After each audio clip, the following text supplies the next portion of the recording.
Grimm's Household Tales, translated by Margaret Hunt, read by Paul Martin. This audiobook and its underlying text is in the public domain. Number 12. Rapunzel.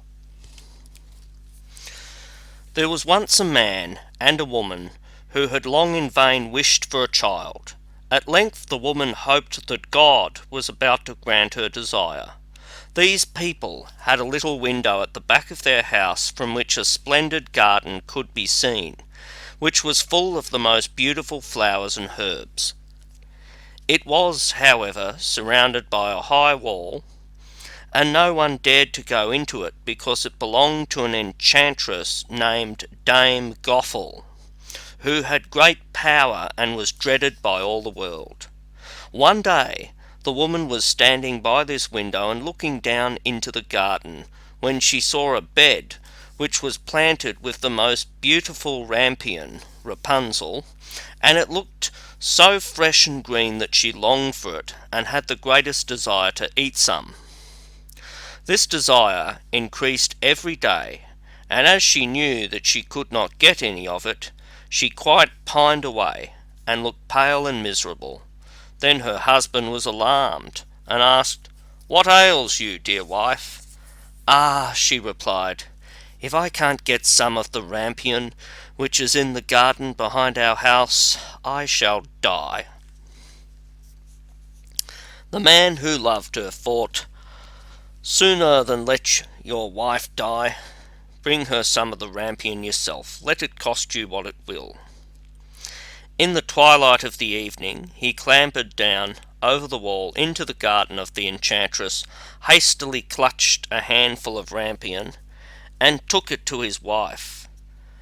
She at once made herself a salad of it, and ate it with much delight.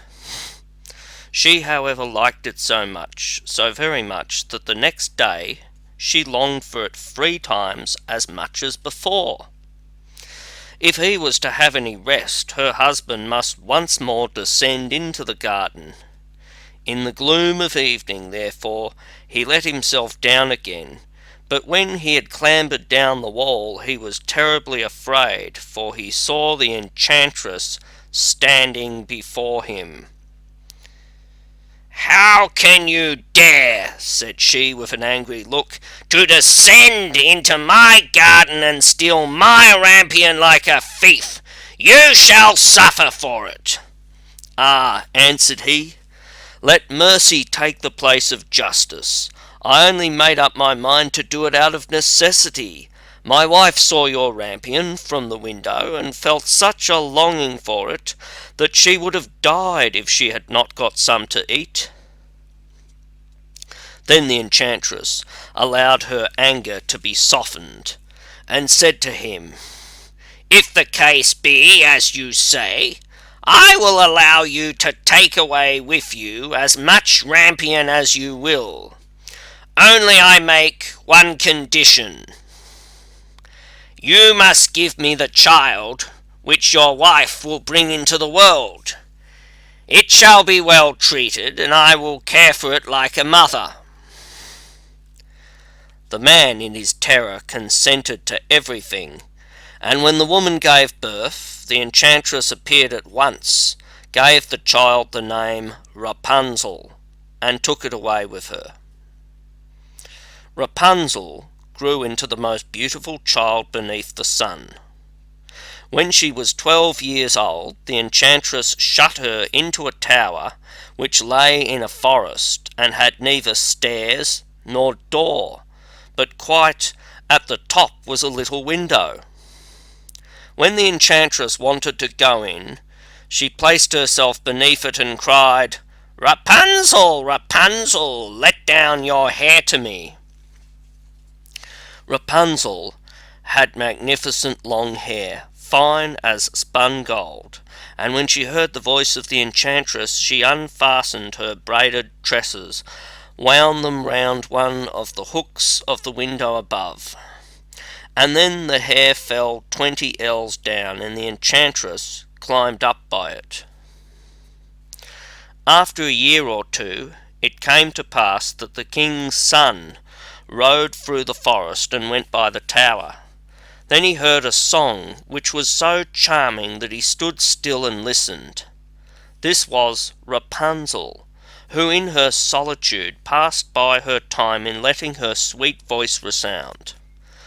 The king's son wanted to climb up to her and look for the door of the tower, but none was to be found. He rode home, but the singing had so deeply touched his heart that every day he went out into the forest and listened to it. Once, when he was thus standing behind a tree, he saw that an enchantress came there, and he heard how she cried, "Rapunzel, Rapunzel, let down your hair." Then Rapunzel let down the braids of her hair, and the enchantress climbed up to her. "If that is the ladder by which one mounts, I will at once try my fortune," he said. And the next day, when it began to grow dark, he went to the tower and cried, "Rapunzel, Rapunzel, let down your hair." Immediately the hair fell down, and the king's son climbed up. At first Rapunzel was terribly frightened when a man, such as her eyes had never yet beheld, came to her, but the king's son began to talk to her quite like a friend, and told her that his heart had been so stirred that it had let him have no rest, and he had been forced to see her.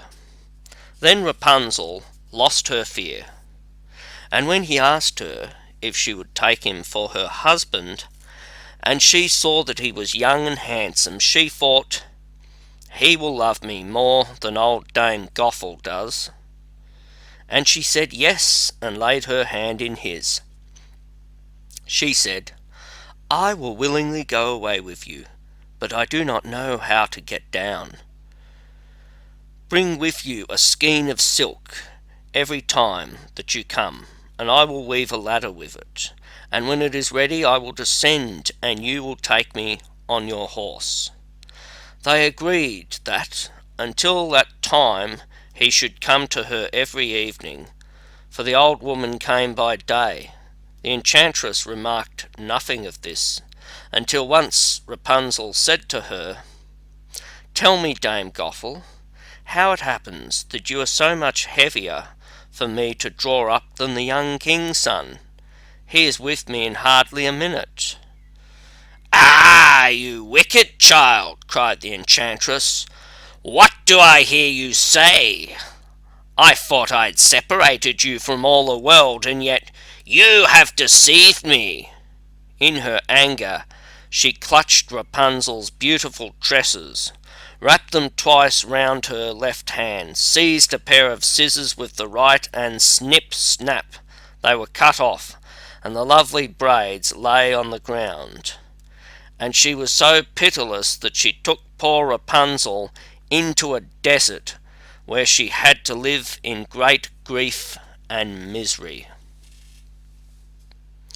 On the same day that she cast out Rapunzel, the enchantress fastened the braids of hair which she had kept onto the hook of the window, and in the evening, when the king's son came and cried, "Rapunzel, Rapunzel, let down your hair," she let the hair down.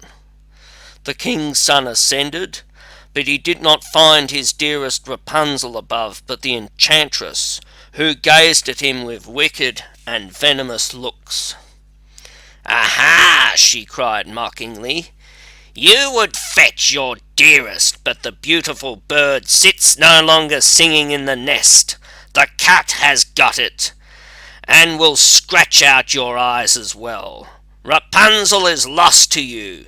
You will never see her more."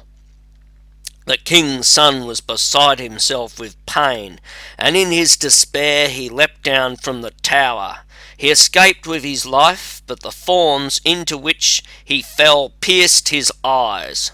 Then he wandered quite blind about the forest, ate nothing but roots and berries, and did nothing but lament and weep over the loss of his dearest wife. Thus he roamed about in misery for some years, and at length came to the desert where Rapunzel with the twins to which she had given birth, a boy and a girl, lived in wretchedness.